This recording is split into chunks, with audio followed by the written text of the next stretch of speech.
Bandaging का भी एक पार्ट है। इसमें हम देख सकते हैं स्टोकिंग्स, बैंडेजिंग जो बैंडेज बांधते हैं, क्रेप बैंडेजिंग, इसमें हमने देखा था। एक मिनट में आपको फिर से देख लेते हैं।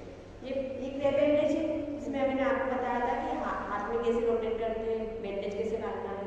जैसे पैर में भी आपको बैंडेज बांध सकते हो। ठीक है, अगर फ्रैक्चर है पेशेंट को, स्वेलिंग है या पेन है, उस कंडीशन में आपको बांधना होता है। Next is anti immobilize स्टोकिंग्स।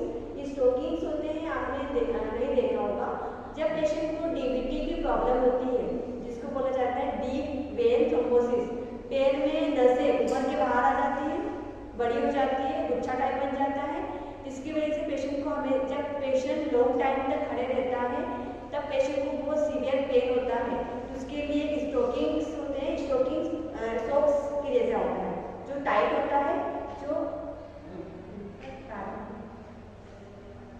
स्टोकिंग्स क्या होता है, एकदम टाइटली हम क्या करते हैं, पेशेंट को पहनाते हैं ताकि डीप वेन थ्रोम्बोसिस की प्रॉब्लम ना हो। डीप वेन थ्रोम्बोसिस किसी को लॉन्ग टाइम के लिए हो सकता है। अगर डीप वेन थ्रोम्बोसिस की प्रॉब्लम है तो आगे चल के क्या हो सकता है, कार्डियक प्रॉब्लम हो सकती है, कार्डियक अरेस्ट। क्यों? क्योंकि ब्लड फ्लो हो जाता है यहाँ पे वेन्स में, वेन्स उभर के बाहर आ जाती है। तो वो अगर पेशेंट को पेरिंग देते हैं, पेरिंग क्या करता है, ब्लड फ्लो को तोड़ता है, तो वो सर्कुलेट होगा तो कहाँ अटक सकता है, हार्ट में। ठीक है, जिसको डीप वेन थ्रोम्बोसिस की प्रॉब्लम होती है, समझ में आ रहा है कुछ?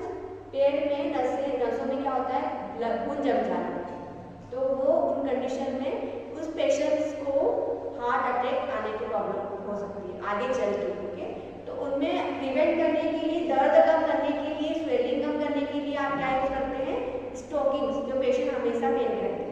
ऐसा जरूरी नहीं है पेशेंट के लिए होता है, स्टाफ के लिए भी हो सकते हैं, जो लॉन्ग टाइम के लिए खड़े रहते हैं, खड़े होकर काम करते हैं, ठीक है, जिनको ज़्यादा टाइम हो जाता है खड़े होकर, तो उन कंडीशन में वो पेन की स्टोकिंग्स पहन के भी काम कर सकते हैं। आप लोग भी, अगर आपको पेन होता है, काफ मसल में पेन होता है, पैर में दर्द होता है, तो आप पेन के भी काम कर सकते हैं। ठीक है,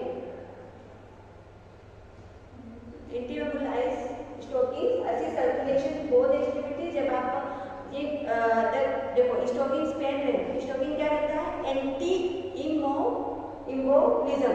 इम्बोलिज्म मतलब क्या होता है, एक इम्बोलिज्म ऐसे होते हैं जो रक्त का धक्का जम गया, अगर ब्रेकडाउन हुआ तो सर्कुलेट होता है, पता है ना, वेन्स में, आर्टरी में सर्कुलेट होता है, मतलब पूरी बहाव होता है, तो कहीं भी जाके अटक सकता है।